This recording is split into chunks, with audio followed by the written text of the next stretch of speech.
Hey, how's everyone doing today? This is Josh Noel with PremiumBeat, and this After Effects video, we're going to create an action/sports promo right here with After Effects.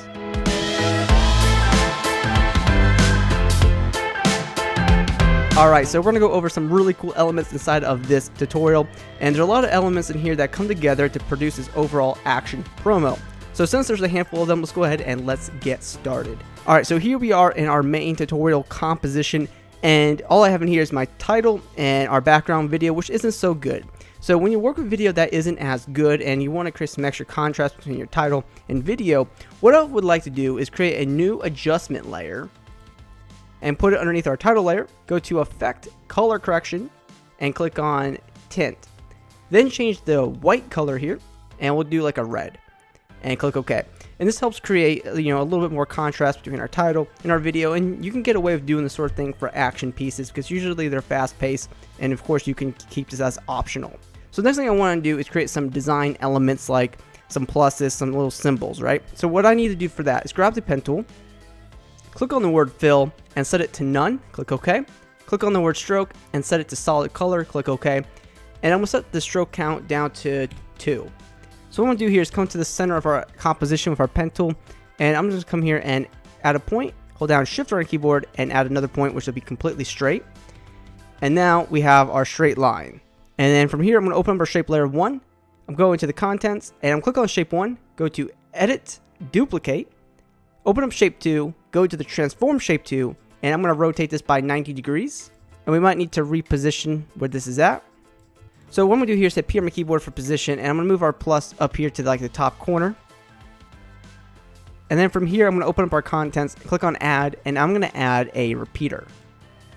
And from here I'm going to open repeater 1, and we can increase the number of copies all the way across. And then open up transform repeater 1, and I can increase the X position if I want, obviously less in here.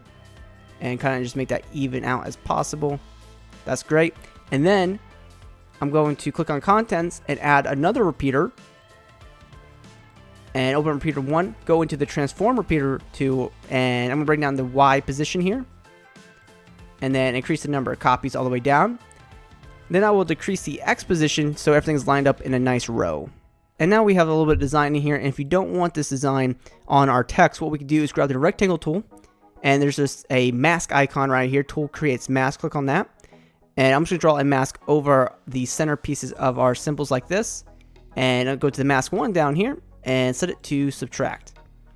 Now we can obviously see our title. So next thing we want to do is we might want to add some random objects in here, just kind of add a little bit more detail to our animation here. So what I'll do is grab the text solid tool, and I'll just type out the letter X, and I'm gonna make this a little bit thicker, and I'm gonna hit T on my keyboard for opacity. I'm gonna lower the opacity just by a little bit, and from here what I'll do is I'll have this up here for a couple of frames. So I'll move forward here, and I'm going to edit split layer. And I'm going to drag the endpoint in by just a few frames. Go to our second layer here, and I'm going to move this just around like right here. That's totally fine. And move forward again. Split the layer. Move forward the endpoint, and then just reposition the X. And this way, we'll have just a little bit of detail in what we're doing here. So let's move forward here, and let's create a nice little line animation in here. Draw some attention. So what we'll do is grab the pen tool again, and click add a point, and I'll move forward. And I'll add another point across over here like this. So what we're gonna do here is we're gonna animate this line. Let's open up our shape layer, go to add, and let's add a trim paths. Let's open up trim paths, and let's just come here at the beginning of our timeline. We'll add a keyframe for start percentage and end percentage. We'll increase the start percentage to 100%. We'll move forward, and we'll set the start percentage down to 0%. And then we'll set our end percentage down to 0%. And then we'll grab both the end keyframes here, and we'll just offset them by just a few frames here. So now you'll have this line that's just animating in and out like that. And grab all your keyframes and hit F9 on your keyboard to make them easy ease keyframes. So now we just have this line here, and we can duplicate it, and we can just hit UU on our keyboard, and here we'll see the path. And we can grab our pen tool again, hold down shift on our keyboard to select one of these points, and we can just delete it. What we can do is just delete the path, click on shape 1, and we can add another sort of path to this. So now we have another line, and that will be automatically animated, and we can offset this in time as well. So you can build out, the scene with these animated lines, and you can use any shape that you want that has a stroke with this technique. So I think this will be enough with our shapes. Let's go ahead and turn on motion blur here and turn it on the top so we have motion blur ready to go.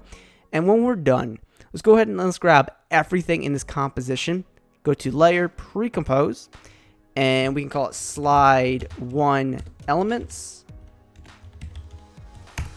and click OK.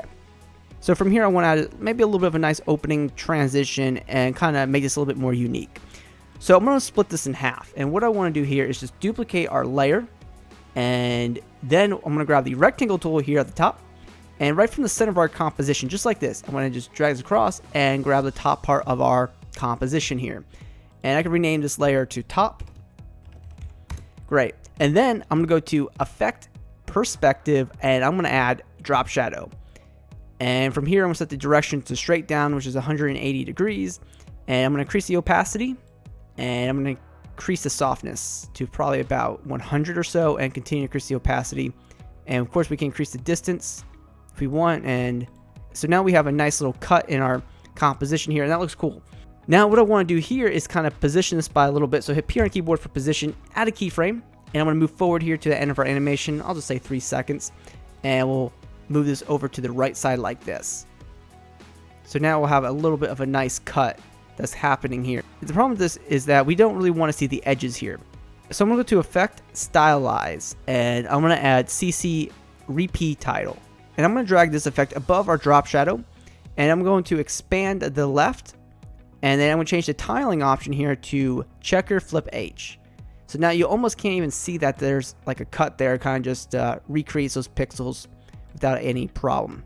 And you might just need to continue to increase that as far as you need to go. So any number is fine. So now I want to create a little bit of a transition / distortion here. So we'll create a new adjustment layer. We'll go to Effect, Distort, and we're going to add one of my favorite effects, Optics Compensation. So here for field of view, I'm going to increase this all the way to about 90 to 100. And I'm going to check on reverse lens distortion. And now, boom, it's looking right at us like this. It's really cool. And we'll add a keyframe for the FOV, and we'll move forward maybe by a half a second or so. And we'll set this down to probably somewhere where we can still see what's happening, but we'll keep a little bit of distortion there, so about 15 or so. So a little before and after. And now we have a little bit of distortion going on here. Now, the problem with this effect is that it doesn't really create motion blur, even if you turn on motion blur here. So what we need to do is go to Effect, Time, and click on CC Force Motion Blur. And this will add a little bit of motion blur, and if you can increase the shutter angle to add more motion blur, so I'll keep it like 280 or so. And now we have a little bit of natural motion blur with this effect. And now we are ready to move on to our next step. So we'll pre-compose it, and we'll call it Slide 1 Optics. Boom. And so now I want to break apart the screen and create some awesome distortion. So let's go ahead and create a new solid, and we're going to call it Noise. And then we're going to Effect, Noise and Grain, and we're going to add Fractal Noise. Alright, so we're going to change the fractal type from Basic to Max. Change the noise type from Soft Linear to Block. We're going to increase the contrast to about 560-ish, and we're going to decrease the brightness to about negative 350-ish. So now we have these blocks in here. We're going to go to the Transform, and we're going to uncheck Uniform Scaling. We're going to increase the scale width to about 500 or so. That's 600, that's fine. And we can decrease the scale height if we want. So I'll set this down to about 20. And now we have these vertical lines in here.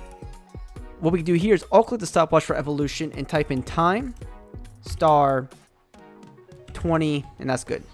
From here, we'll pre-compose our noise layer, and we can call it map, and move all attributes into new composition. And then we'll create a new adjustment layer. Go to Effect, Distort, and add Displacement Map. Now, turn off your map layer, go back to your adjustment layer, and set the displacement map layer here underneath the effect. Set it to your map layer. And now you can see there's some ripples going on here, so let's just check that out real quick.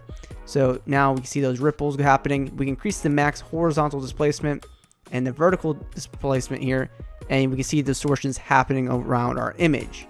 I'm gonna keep these both at 5, And what I'm going to do is I'll click the stopwatch for max horizontal displace and type in wiggle, open parenthesis, 2, 5, close parenthesis, and then I'm just going to copy this expression, and I'll click the vertical displacement keyframe or stopwatch, and we'll paste in the wiggle expression.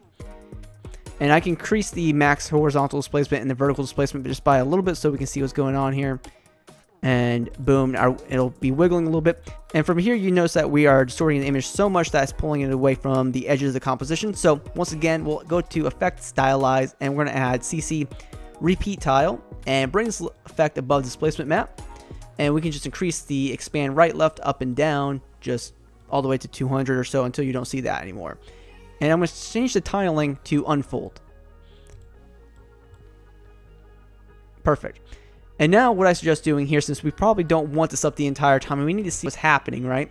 So what we'll do is we'll split the layer, bring the endpoint in, we'll move forward again, split the layer, bring the endpoint in, and we'll continue to split the layer. And we'll do this for multiple slides. All right, so we're perfect here, and we can consider this our entire slide. So what we'll do here is we'll grab everything and we will pre-compose it, and we can call it slide 1 final. All right. What I suggest doing, if you're going to create a second slide and you like your elements, what we can do is we can duplicate this entire composition for our second slide, but you can't really do that here in the timeline.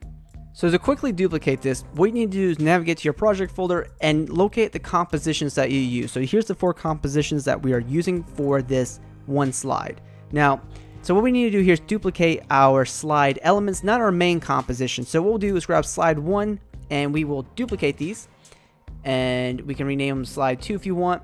And then we'll open up slide 2 final, and we'll come here and we'll click slide 1 optics, and we'll hold down Alt on our keyboard, and we'll grab slide 2 optics from our project window, drag it on top of slide 1 optics, and that automatically replaces it.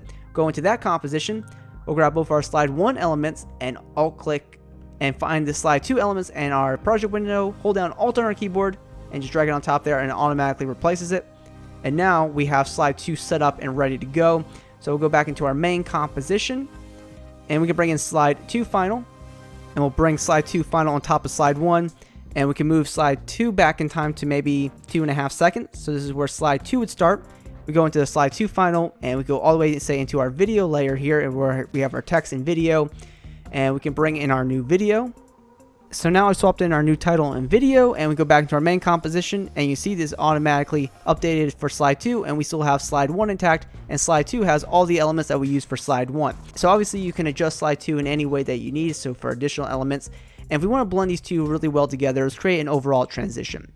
Go to Layer, New, Adjustment Layer, and then once again we're going to go to Effect, Distort, and we're going to add the optics compensation again. And then what we'll do here is right before the cut, we'll add a keyframe for field of view, go right to the cut, and we'll increase the field of view up to about 90, click on reverse lens distortion, and then go past the cut and set it down to 0. And we'll make the last keyframe an easy ease keyframe, and the first keyframe an easy ease keyframe by hitting F9 on our keyboard. And then we'll go back to time, and we can add force motion blur once again, and this will blend our 2 slides together very nicely. And make sure you go back and turn on motion blur for all your layers, and you should be good to go. All right, and after our render, here is our promo, and this is exactly what you should have.